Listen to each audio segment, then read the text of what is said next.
Ya pola pikir masyarakat kan pasti ngelihatnya ya, wih dia udah nggak virgin nih, udah nggak perawan nih, udah nggak layak nih kan, selalu kayak gitu ya. Dan ada data dari BKKBN itu kalau ternyata setengah remaja putri itu dengan rincian 51 dari 100 remaja itu udah pernah melakukan hubungan seks pranikah gitu. Separuh lebih dikit. Aku akan menyerahkan diriku seutuhnya karena aku mencintai pasanganku, tapi ketika harus putus dan berpisah jadi demanding loh, aku tuh hilang virginnya sama kamu gitu. Betul. Nah, tadi kan kamu sempat bilang bahwa kayaknya berhubungan seks dengan pria itu menakutkan. Why? Karena mungkin kalau aku dari Kamu nyaman gak iPhone duduk di bawah? nyaman banget dong, nyaman banget, Empuk ya? aman banget. Iya. Bisa Katakan dilihat sini. Ini GSC. Iya, GSG ini dari GSG. Aku punya kepanjangan Apa GC. tuh? Oke. Apa tuh? G. Global. Gokil. belum ini aku yang bikin. Gokil. Oke. S. Apa? Apa mikir? Pikir, aduh, udah gak lucu lagi. Apa dong? Panjangan yang benar itu global solo carpet. Asik. Anjay. Motifnya Keren. banyak pilihan, Betul. ya kan? Iya. Yang pasti nyaman sih. Ya nyaman banget ya hari ini ya. Relate di banget karpetnya. sama topik obrolan kita. Betul. Ya anyways kita udah rolling ya ini ya. Hai, welcome back to Wotas. Hai, Wotas. Nah hari ini kita mau bahas tentang ya relate sama karpet ya Mbak Dina ya. Betul. Hari ini kita akan bahas tentang sex before marriage. Kinky. Soalnya kasus-kasus tentang sex before marriage itu lagi hype gitu, lagi terangkat gitu. Oh gitu. Mungkin sih udah dari lama ya sebenarnya kalau. Apa yang bringing up the case-nya? Iya banyak banget sebenarnya kasus-kasus tentang ini yang terjadi di Indonesia ya. Mungkin gak cuma di kalangan artis, kalau kita lihat-lihat ya di sosmed pasti banyak banget tuh ya. Lagi memenuhi FYP ya. FYP aku tuh cuman wah hamil gitu. Tapi sebenarnya nggak cuma di kalangan artis, di kalangan lingkungan RT mungkin. RT. Iya, RT RW gitu. Itu tuh pasti banyak juga gitu loh anak-anak di bawah umur yang udah sex before marriage, akhirnya mereka nikah karena ya ketahuan HS, ketahuan hamil gitu kan. Dan aku tuh juga ada data dari BKKBN itu kalau ternyata setengah remaja putri itu dengan rincian 51 dari 100 remaja itu udah pernah melakukan hubungan seks pranikah gitu. Separuh lebih dikit dia. Iya, separuh lebih dikit gitu. Kalau bisa dibilang ya 60% lah ya, 60%. Dan ada juga rata-rata di orang di Indonesia yang kehilangan keperawanannya itu di usia 23 tahun. Gitu loh. Ada tuh survei kayak gitu ya? Ternyata ada gitu ya. Baru tahu. Ini aku lansir dari detik.com. Ya. Jadi Tapi di sini tidak disebutkan sudah menikah atau belum ya? Belum. Di usia 23 tahun. Karena kan usia siap menikah itu sebenarnya 18 atau 21 ya? iya sebenarnya. Jadi mungkin datanya perlu dilengkapi Iya. kondisi sudah menikah atau belum gitu ya. Sex before marriage. Kamu dulu kali, Mutia. Apa ya? Dengar aja takut ya? Iya, memang. Ya takut bener. Apa yang Kenapa? membuatmu takut? Triggernya itu. Persepsimu apa? Gimana ya? Soalnya lebih ke, maksudnya lingkungan dari tempatku sendiri itu, maksudnya dari keluarga, dari kayak sekitar itu, maksudnya nggak ada yang ya begitu gitu kan. Jadi buat aku sendiri kayaknya gimana ya? Kayak agak Tabu. kayak gitu buat aku sendiri. Jadi ya gimana? Jadinya nggak apa namanya? Nggak kesana gitu ngarahnya kalau buat aku sendiri kayak gitu. Oke. Ivan? Kalau misal orang melakukan seks before marriage, ya terserah mereka gitu loh. You do you lah. Terserah kalian mau seks before marriage atau enggak, up to you, as long as pokoknya itu konsen dari kedua belah pihak yang melakukan gitu kan. Jadi untuk aku ya aman banget lah. Cuma aku pribadi juga apa ya, kayaknya nggak bakal melakukan itu ya mungkin ya, karena the concept of having sex with a man this kind of scary, not gonna lie ya, kayak serem gitu loh kalau dibayangin sebenarnya. Tapi kalau mau orang melakuin itu ya udah gitu, you do you guys, be who you are lah pokoknya. Kalau kalian mau ngelakuin itu ya udah terserah kalian gitu. Tapi Iya, kayaknya kalau banget. untuk diri pribadi mungkin untuk sekarang nggak dulu gitu ya. Iya, tapi aku open minded. Open minded. Hongdae? gitu. Oke, kalau dari sisi aku izin jam in ya. Jam in. Iya boleh monggo. Kalau dari sisi aku sebenarnya ini topik yang sensitif karena Iya, betul.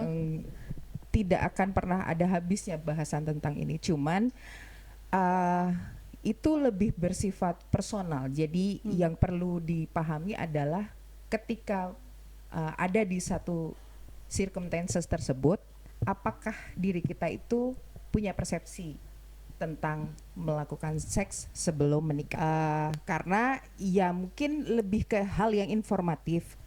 Semua dikembalikan ke diri kita, cuman kita juga harus merujuk dari culture di mana kita tumbuh dan berkembang.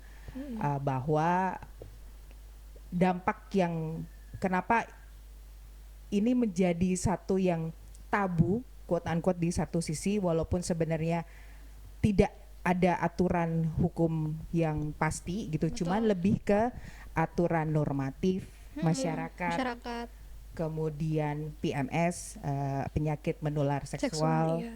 kemudian kaitannya dengan emosi jangka panjang, dampak emosi jangka panjang, karena sebenarnya mungkin secara emosi belum siap. Itu sebabnya pemerintah menerapkan usia menikah wanita itu ada batasan umurnya, usia menikah laki-laki itu karena kaitannya sama secara psikologis. Emosionalnya. Siap itukah dia melakukan kegiatan seksual plus berkomitmen untuk berkeluarga. Iya. Itu untuk kaitannya dengan kesiapan menikah. Di mana seksual ini punya peranan yang sangat besar juga, akan memberikan dampak emosi bagi perempuan. Iya.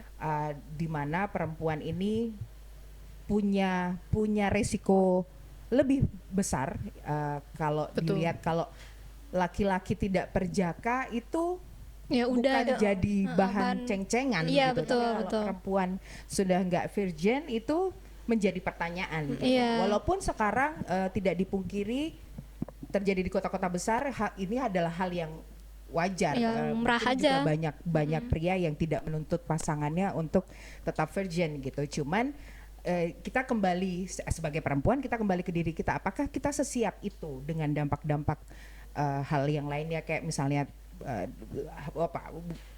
worst case-nya adalah kehamilan di luar nikah. Itu kan dampak emosinya itu panjang sekali gitu, dan itu bisa membentuk trauma yang berkelarutan. Nah, sebenarnya lebih ke situ, bukan masalah, kalau aku secara personal bukan masalah benar atau salah melakukan seks di luar nikah, nikah. tapi lebih ke dampak diri kita sendiri.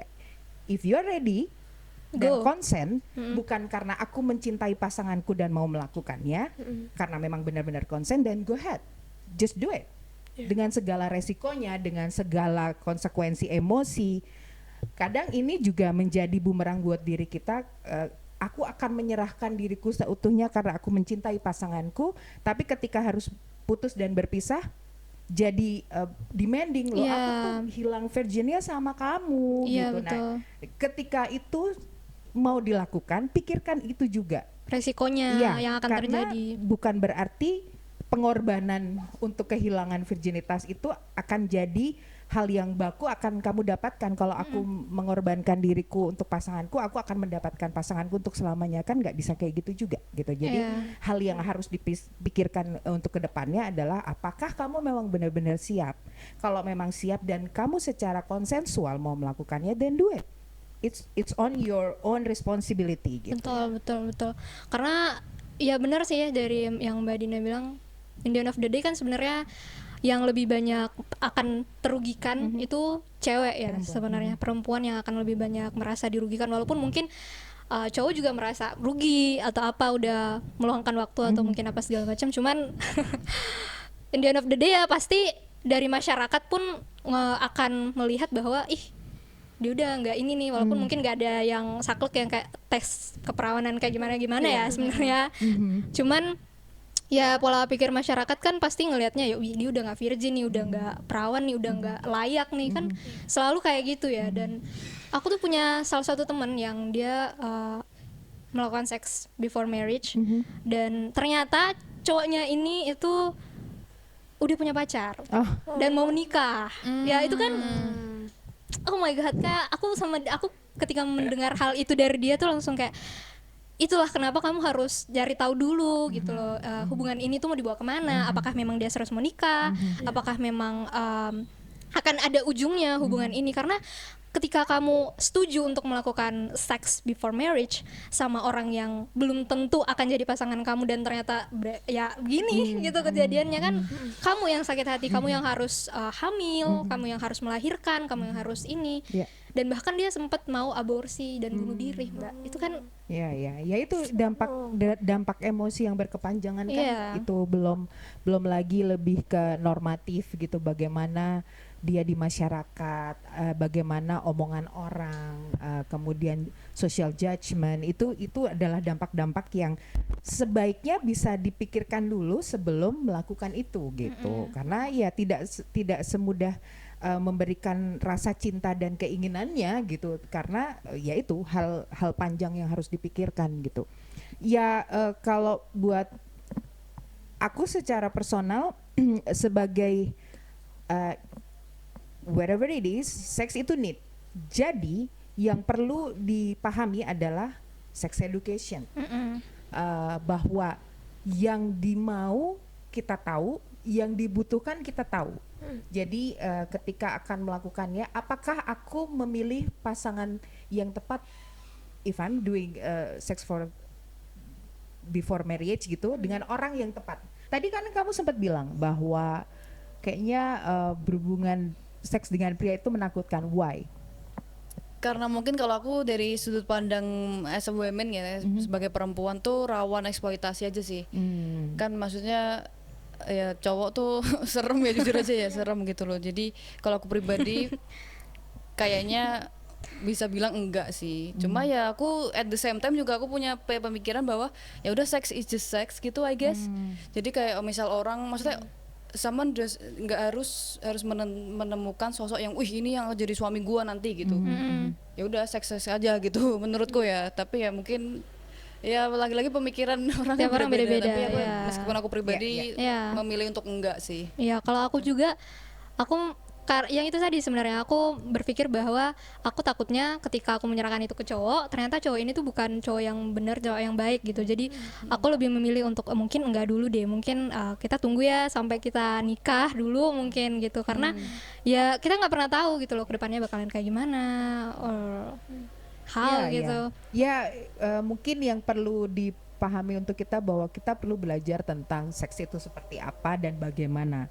Bahwa tadi sedikit memberikan insight bahwa sex is just sex, actually not gitu, bahwa seks itu contribute dengan feelings, emotional, kemudian bonding, attachment, kemudian respect gitu. Jadi kalau kita melakukan itu dengan orang yang merespek kita, tentunya sebagai perempuan itu adalah aktualisasi gitu, karena kita kan masing-masing sudah diberikan hormon estrogen dan bagi pria testosteron, walaupun di kita juga ada tapi prosentasinya tidak lebih banyak dari pria gitu. Jadi ya need itu yang men-trigger, ya karena kita makhluk hidup ya, itu adalah proses secara biologis seperti itu dan gitu. normal ya. Dan itu hal yang normal, makanya tidak ada hukum secara baku yang mengatur untuk itu semua dikembalikan. Masalah kaitannya dengan sin atau dosa, itu kaitannya adalah diri kita secara personal gitu, betul. bahwa itu tidak terukur oleh analitik ataupun statistik apapun, tapi lebih ke responsibility sama resiko yang harus kita tanggung, apakah kita sudah sesiap itu gitu. Betul, jadi ya sebenarnya semua itu tergantung sama pribadi masing-masing ya, gimana kamu mau menyikapi sex before marriage itu, apakah kamu memang sudah menerima dan siap akan resikonya, gimana dampaknya ke depannya, itu semua jangka panjang ya, karena ya resikonya kembali ke diri sendiri. Betul. Gimana yang akan dihadapi ke depannya itu nggak berdampak ke orang lain tapi ke diri kamu sendiri gitu loh. So semoga perempuan-perempuan di luar sana yang menonton kita hari ini bisa memahami kalau ya you can do sex before marriage ya, asalkan kamu bisa tahu masing-masing ya, semua dikembalikan ke masing-masing pribadi. Kita nobody to judge gitu, bahwa ya aku tahu it wasn't easy ketika misalnya sekarang ada beberapa dari teman-teman di sana yang saat ini harus menghadapi hamil di luar nikah. It wasn't easy, but ya at least ini bisa buat pelajaran hidup untuk Iya. oke, berarti sekarang aku harus siap secara mental untuk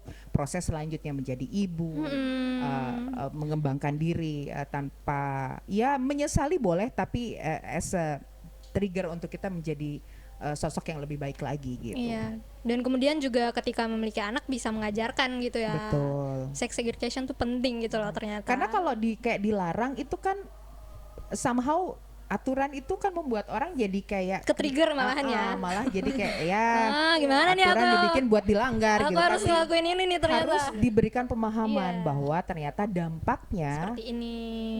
begitu Akan terjadi bahkan seperti jangka ini. panjang. Iya. Belum penyakit menular seksualnya kalau kita tidak memahami dengan siapa kita melakukan hubungan seksual seks tersebut. ya. Gitu. Gimana Mut?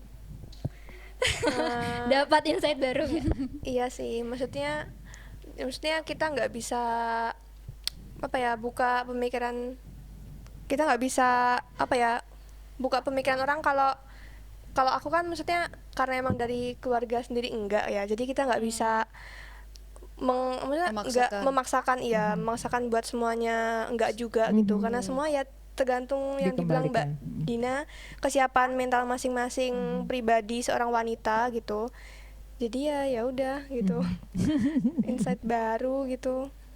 Jadi bisa. Betul. I see. Oke. Thank you banget buat insight kita hari ini ya. Semoga ini bisa jadi suatu insight juga buat perempuan-perempuan di luar sana ketika akan ketika mau ya. Ya. Mau melakukan sex before marriage itu ya. Kembali ke diri kalian masing-masing, girl. Yes.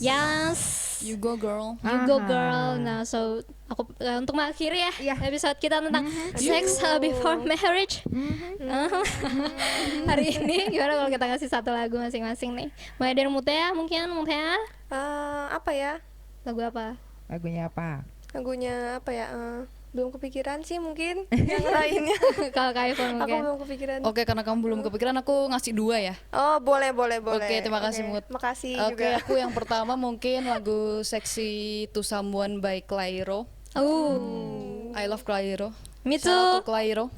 Terus yang kedua mungkin Red Wine Supernova by Chapel Roan. Oke. Aku mungkin 2 juga. Satu Sexual Healingnya Marvin Gaye. Kemudian yang kedua I'll Make Love to You-nya Boyz II Men. Nah, kalau dari aku sendiri, ini lagu Gen Z banget. Apa tuh? Let's go. Gen Z banget lagunya Tensi Garam dan Madu. Malam Tensi yang ya. sini. Oke. Thank you banget buat semua teman-teman yang udah nonton kita hari ini. See you on the next episode. Say bye. Bye bye. Bye.